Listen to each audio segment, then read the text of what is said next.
Keep it high, keep it tight. I'm Jay Mercer. If you got back to bring you another video. So, you guys might be thinking right now by the title and what this topic is about. Ayo, Jay, why are you making another video about this band when you have openly, on multiple occasions, mentioned the fact that they are perceived to be worse than they used to be? That the fan base maybe don't think they're as good as they used to be. Now, this is a band that is polarizing, and I've said before, I like talking about polarizing albums, but that's not genuinely the only reason that I am delving into this topic, because the reason I'm delving into this is because Born of Osiris was on my top 30 bands list, and I gotta say this is an important topic to discuss because they could potentially be bumped either higher on the list, or lower on the list, higher or lower, or just thrown off of it entirely, depending on their next album. So, on their Twitter, I stay up to date with my favorite bands' Twitter accounts, Instagram accounts, Facebook accounts, to stay up to date with new news, new music that is coming out. And for Born of Osiris, I felt like this was an important video to make regarding them because, okay, I hold in my hands these two albums. If you can't see them, they are Tomorrow We Die Alive and Soul Sphere. They're one came out in 2013, and one came out in 2015. So they announced some stuff about a tour, and that really, honestly, I'm going to be honest, wasn't really what I was focused on.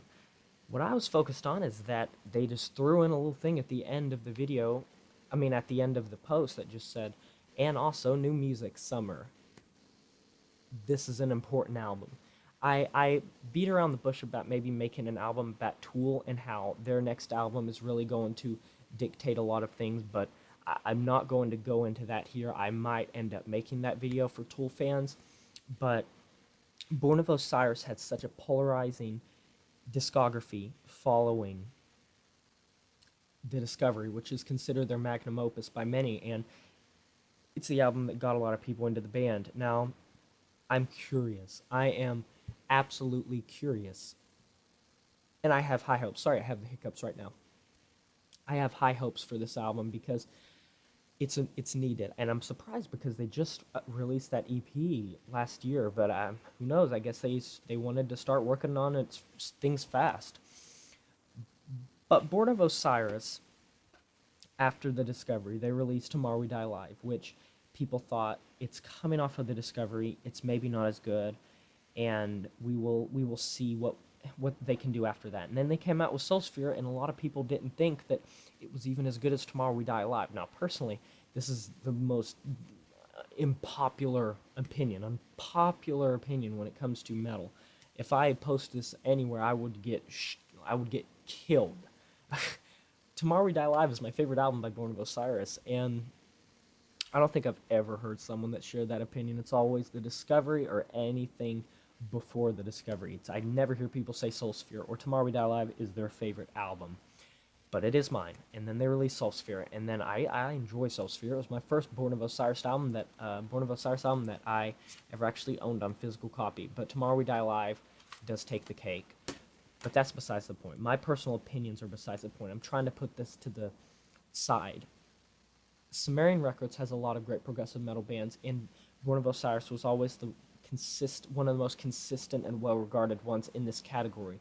And now that this is happening, now that we've got confirmation they're releasing a new album, I'm not wanting anyone to get their hopes up about it being a deathcore-oriented album. It's probably going to be progressive metalcore once again, which I'm all for. Some of my favorite bands are in that category. Veil of Maya, Era, Periphery, these types of bands, and Meshuggah, and these genty type bands, and I think it's fine. I think that what they're doing is fine. I still think that they're very heavy. I still think they're very good, and I hope this is their most important album. Can this album save them? I don't think they're dead. I just think that people have lost interest, and I do think that they have lost some fans over the years from these past few releases. Now, the album in 2017, it reinvigorated people. I always get it mixed up with, it's either the New Reign or the Eternal Reign. It's a recreation and a redone version of their first, one of their first albums, which is called the New or Eternal Reign. I think the new one's the Eternal Reign. But I swear, I need to get that in my mind next time I go to do a Born of Osiris video, because there will be others. But I'll definitely cover the album when it comes out. That's a given. But I have high hopes. And can it save their career? Like I said, I don't think it's dead. I just think that it's important. They need to do this right. They need to recapture people. And this needs to be the album that reinvigorates the band, or else people are just going to lose interest more and more, and this might be the last shot that a lot of people give them after Tomorrow We Die Live and Soulsphere being considered fairly mediocre by critics and average listeners. So anyways, guys, I'd love to hear your thoughts about this topic. My name is Jim Mercer. I'm signing off saying farewell. Oh no, what's your mama gonna say when I tell her that I broke no heart? It's just things not the way that they used to be. Oh no, now you crying on the bathroom floor, and I guess it's the end. Well, I lost my mind and I lost my